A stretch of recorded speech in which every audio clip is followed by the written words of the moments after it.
আসসালামু আলাইকুম সবাইকে নতুন একটা ভিডিওতে স্বাগতম জানাচ্ছি। আপনাদের অনেকেরই রিকোয়েস্ট ছিল XY-P15W অ্যাম্প্লিফায়ার বোর্ডটা নিয়ে যেন একটা রিভিউ করি, আর আমার রিভিউগুলো একটু ইনডেপথ হয়, এটা আপনারা সবাই জানেন। টিপিএ 3110 আইসি ব্যবহার করে XY-P15W বোর্ডটা বানানো হয়েছে। বোর্ডের লেআউট, কী ধরনের স্পিকার এতে ইউজ করা যাবে, কী ধরনের স্পিকার ইউজ করা যাবে না, কোন ধরনের পাওয়ার সাপ্লাই ইউজ করবেন, সাউন্ড কোয়ালিটি কেমন, বেস ট্রিবল ফ্রিকোয়েন্সিগুলো কেমন রেসপন্স করে, এরপরে এর ভালো দিকগুলো আরও কী আছে, এর খারাপ দিকগুলো কী, এগুলো সব জানতে পারবেন আজকের সম্পূর্ণ ভিডিওটি দেখলে। তো চলুন শুরু করা যাক।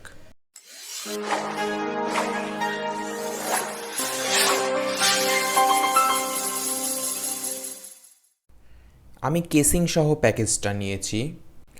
প্রথমে অ্যাম্প্লিফায়ারটার বোর্ড লেআউটটা লক্ষ্য করে দেখা যাক।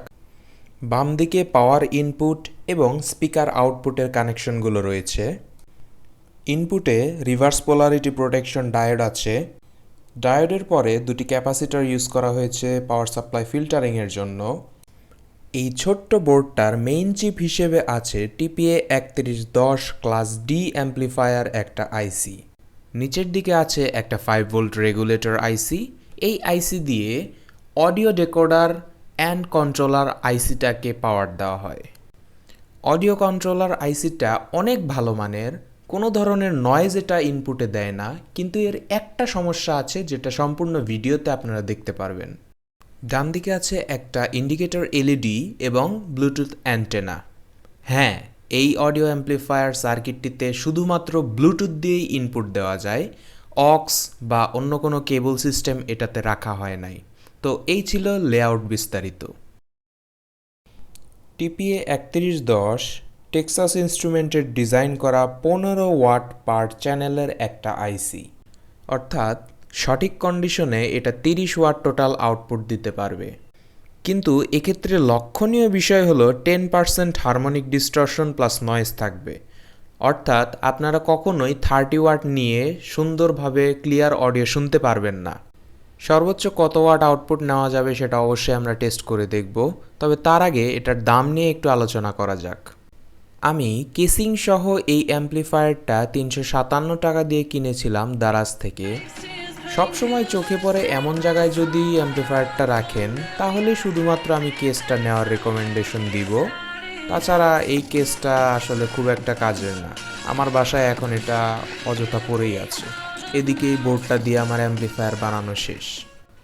দারাজে XY-P15W এই বোর্ডটা এখন 269 টাকা থেকে শুরু করে 1260 টাকার মধ্যে পাওয়া যাচ্ছে। আপনারা রিভিউ দেখে যেটা আপনাদের কাছে ভালো মনে হয় সেটাই আপনারা নেবেন অবশ্যই।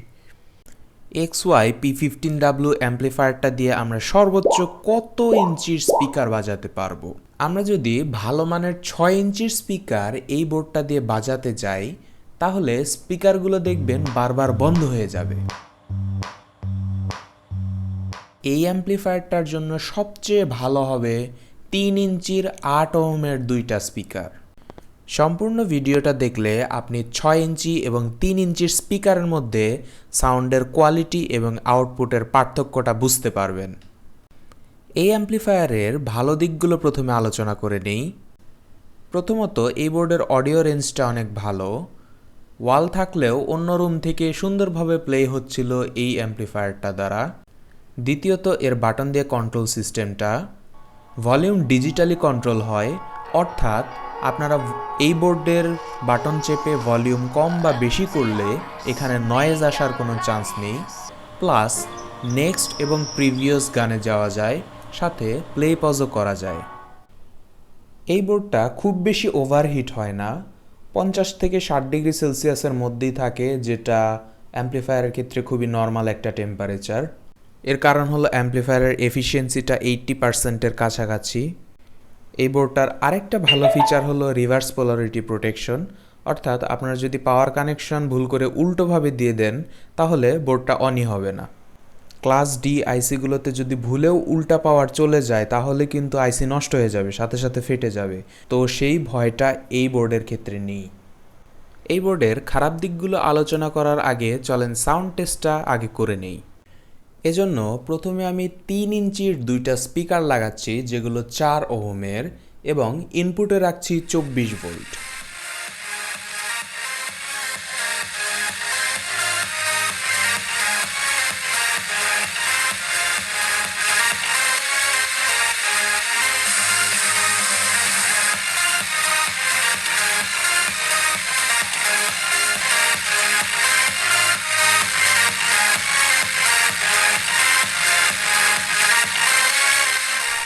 গানের ক্ষেত্রে দেখা গেল হাই ফ্রিকোয়েন্সি রেসপন্সটা খুব ভালো, মিডটা মোটামুটি চলার মতো, কিন্তু লো ফ্রিকোয়েন্সি রেসপন্সটা এই ছোট স্পিকারে সাধারণত ভালো আসবে না, এটাই স্বাভাবিক। সহজ বাংলায় ছোট স্পিকারে বেস কম এবং ট্রিবল বেশি। ডাটাশিট লক্ষ্য করলে দেখা যায় 6000 হার্টজ পর্যন্ত এটার ফ্রিকোয়েন্সি রেসপন্স যথেষ্ট ভালো। এরপরে যখন যাওয়া হবে তখন রেসপন্সটা আস্তে আস্তে ডিক্লাইন করবে, মানে ছেলেদের ভয়েসের গান শুনতে কোনো সমস্যা হবে না। আপনি যদি রুনা লায়লা বা তুলসী কুমারের গান শোনেন তাহলেও ঠিক আছে, কিন্তু সাবিনা ইয়াসমিন বা শ্রেয়া ঘোষালের গান যদি শুনতে যান তাহলে একটু ঝামেলা আছে, গানের যে কমপ্লিট ফিলটা সেটা আপনি নিতে পারবেন না। এখন কাস্টম ফ্রিকোয়েন্সি এটাতে ইনপুট দিয়ে দেখা যাচ্ছে সর্বোচ্চ 20 ওয়াট পর্যন্ত এই বোর্ডটা আউটপুট দিতে পারছে। ডাটাশিটে যদি আমরা লক্ষ্য করি তাহলেও দেখা যায় 20 ওয়াট দেওয়ার পরে এটার হারমোনিক ডিস্টরশন এবং নয়েজ অনেক বেড়ে যায়, যে কারণে ডিসি প্রোটেকশনটা অন হয়ে যায়। সহজ বাংলায় এই বোর্ডটা থেকে যদি 15 থেকে 16 ওয়াটের বেশি আউটপুট নেন তাহলে আওয়াজটা ফেটে যাবে, আর 20 ওয়াটের বেশি আউটপুট নিলে বোর্ডটা বন্ধ হয়ে যাবে। এটার প্রমাণ হিসেবে আমি 20 ওয়াট কেপেবল স্পিকার লাগাচ্ছি, দেখেন 6 ইঞ্চির ভালো দুইটা স্পিকার লাগাচ্ছি এলজির।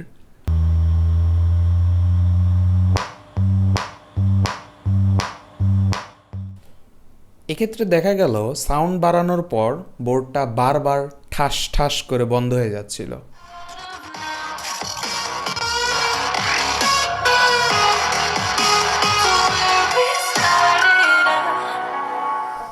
আর বড় স্পিকারের ক্ষেত্রে আরেকটা নোটিং পয়েন্ট হলো এটার হাই ফ্রিকোয়েন্সি রেসপন্স বা ট্রিবল কিন্তু খুব একটা ভালো ছিল না, সাউন্ডটা অনেক মাডি ছিল। সাথে বড় স্পিকারে সর্বোচ্চ 12 ওয়াট পর্যন্ত আউটপুট নেওয়া যাচ্ছিল, যেখানে ছোট স্পিকারে কিন্তু 20 ওয়াট পর্যন্ত আউটপুট নেওয়া যাচ্ছিল। মূলত ইম্পিডেন্সের কারণে এই পার্থক্যটা দেখা যাচ্ছে। এখন সেই বিষয়গুলো নিয়ে আলোচনা করি যেগুলো এই XY-P15W বোর্ডটির আমার ভালো লাগেনি। প্রথমত, এটার একটা টার্ন অন নয়েজ আছে, অর্থাৎ আপনারা যখন এই বোর্ডটা অন করবেন সাথে সাথে এরকম একটা সাউন্ড হবে। এরপরের সমস্যাটা আসলে এক্সপেরিমেন্টাল।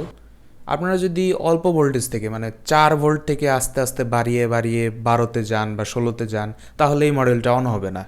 আপনাকে ডিরেক্ট 12 ভোল্ট দিয়ে অথবা 16 ভোল্ট দিয়ে অথবা 24 ভোল্ট দিয়ে মডেলটা অন করতে হবে।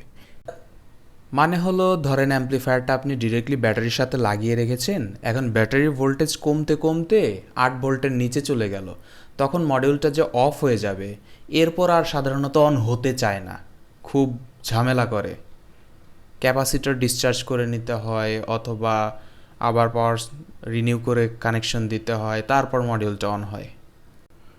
পরের সমস্যাটা হলো এটাতে যদি 24 ভোল্ট ইনপুট দিয়ে রেখে দিই তাহলে 1.6 ওয়াট নিতেই থাকে, too much wasted energy as a class D amplifier.